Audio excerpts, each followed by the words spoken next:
Hey everyone, Dan with Mac Rumors, and as CES 2019 starts to come to an end, we decided to go over a few more interesting pieces of tech that we found on the showroom floor. The hot question surrounding CES, and one that I get asked multiple times a day, is what's the coolest thing that you've seen so far? For me, I would have to say one of the more fascinating pieces of tech comes from LG and the highly talked about Rollable OLED TV. This 65-inch OLED panel can actually be rolled up into this box and stored away until you inevitably get the itch to press the button again on the remote and roll the TV back on out. It's pretty incredible and seems like witchcraft to me that a panel that looks this good and is that large can be just tucked away at the press of a button into this small box.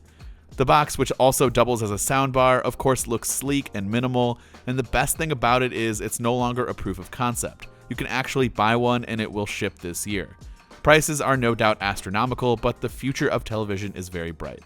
What you can't buy, however, is this amazing setup of curved OLEDs that form this incredible experience as you enter the LG booth, but it's still pretty cool to check out. When I went next door to Samsung's booth, I found something that I haven't seen since its announcement back in August, and that is the Bixby Smart Speaker. The company's voice assistant smart speaker was actually on full display here and was even belting out some music, and so I was able to get a quick listen, and my first impressions were that it actually sounded pretty good, which I expected, but it's the voice assistant part that I'm skeptical about. One quick update on the Samsung Space display that we talked about earlier. I actually didn't see this monitor demoed by a representative the first time I saw it, but I did notice that it can actually fold down or be propped up in various angles, which I thought was pretty cool. This also showed me how the cord was concealed and where all the I/O is actually located on the monitor. Heading into the smart home space, Simple Human, the company behind my favorite trash can, introduced a new product called the Sensor Mirror Hi-Fi. The mirror with touch-sensitive LED light controls is nothing groundbreaking, but it looks sleek. It works really well and provides a shockingly close image of yourself. I'm pretty new to the world of makeup mirrors, but one thing I can get behind with this model is the built-in hi-fi speaker that's included in the base. The sound was pretty fantastic. It gets pretty loud, and certain models also contain Google Assistant for a truly hands-free experience. You can now concentrate on applying your makeup or staring closely at your eyeballs, but at least the music sounds good around you.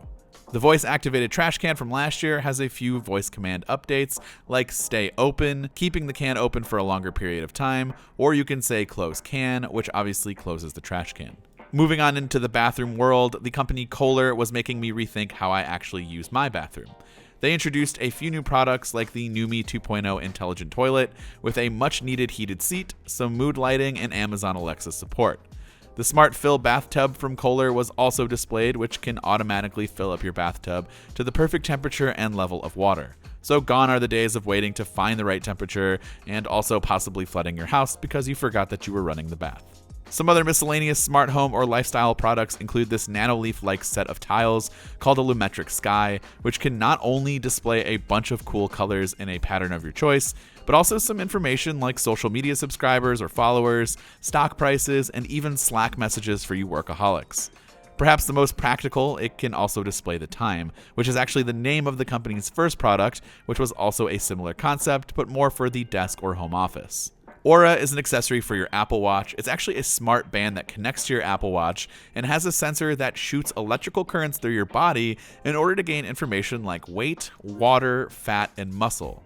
I didn't get a chance to try this myself, so I have no idea what it feels like, but I assume it's pretty painless. AR and VR is a pretty popular category of tech that's displayed at CES, and this year there was actually a lot more of virtual sports-related technology that was pretty cool to check out, like a virtual batting and pitching cage, boxing-related products, hockey, and then you have your more traditional VR gaming, which always makes you look a bit strange in public. Finally, the last piece of the usual CES puzzle is automotive technology, and with self-driving cars being the hot ticket item these days, there were tons of cars on display, some practical and ready for consumers, and some that are pretty far-fetched looking concepts.